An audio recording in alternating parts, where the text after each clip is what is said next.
ప్రియమైన దేవుని బిడ్డలారా, ప్రభువుతో ప్రతిదినం దేవుని మాటల ద్వారా ప్రతి ఒక్కరికి ప్రభువు పేరిట శుభాలు తెలియజేస్తున్నాను. ఈరోజు దేవుని వాగ్దానం హోషేయ గ్రంథము 6 అధ్యాయము 6 వచనం. నేను బలిని కోరను గాని కనికరమునే కోరుచున్నాను.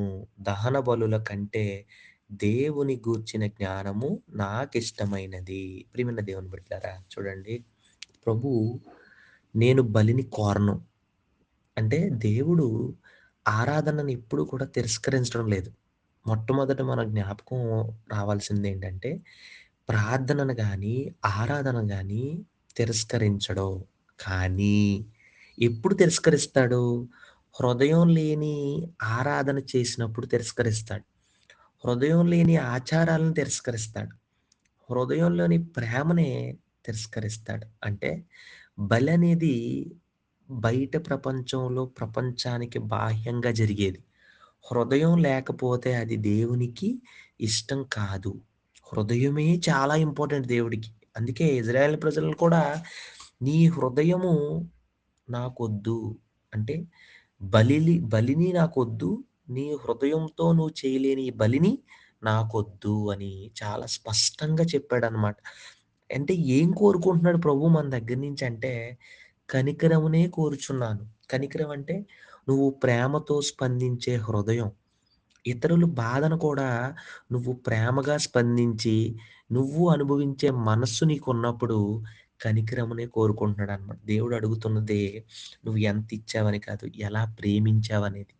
ఎందుకంటే దేవుడు ఇదే వాగ్దానాన్ని కూడా మత్తయి సువార్త 9వ అధ్యాయం 13వ వచనాన్ని కూడా ప్రభువు కూడా ఇదే మాట చెప్పాడు. అయితే నేను పాపులను పిలువ వచ్చితిని గాని నీతిమంతులను పిలువ రాలేదు. గనుక కనికరమునే కోరుచున్నాను గాని బలిని కోరను అను వాక్య భావం ఏమిటో మీరు వెళ్లి నేర్చుకొనుడని చెప్పాను. అంటే దేవుడు చెప్పాడన్నమాట శిష్యులకి.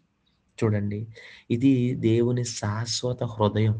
దహన బలుల కంటే దేవుని గూర్చిన జ్ఞానము, జ్ఞానం అంటే ఏదో ఒకటి సమాచారమో, ఎవరో మనకిస్తేనో కాదండి. దేవునితో మనం అనుభవ సంబంధం కలిగి ఉండడం. యోహాను సువార్త 17వ అధ్యాయం 3వ వచనం కూడా ఉంటది. మనం తెలుసుకొనుటనే నిత్య జీవం.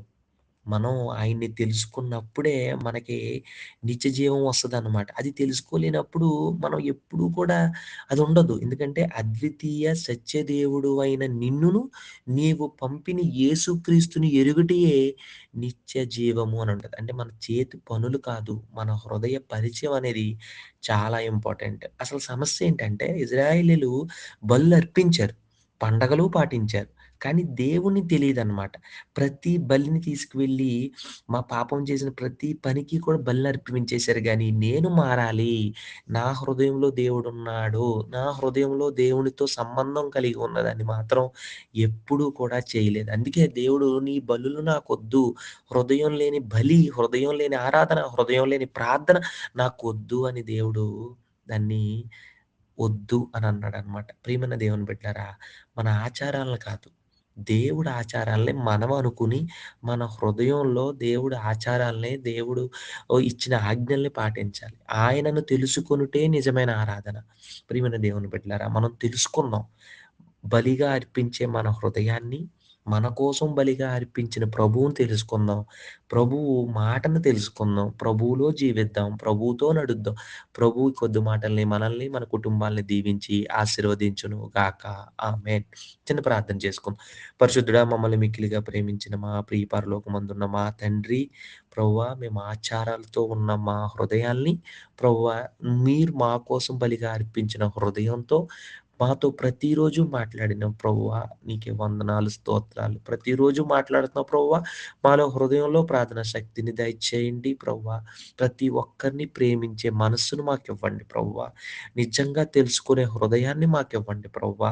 మా ఆరాధన బలిగా ప్రభువా నీకు అర్పించడానికి హృదయంలో ప్రభువా ప్రతిరోజు మా ప్రార్థనని మీ విన్నపాలుగా ప్రభువా, విజ్ఞాపాలని ప్రభువా మీ పాదాల దగ్గర పెడుతున్నాం ప్రభువా. అటువంటి మనస్సును మాకివ్వండి. కనికరాన్ని మాకివ్వండి.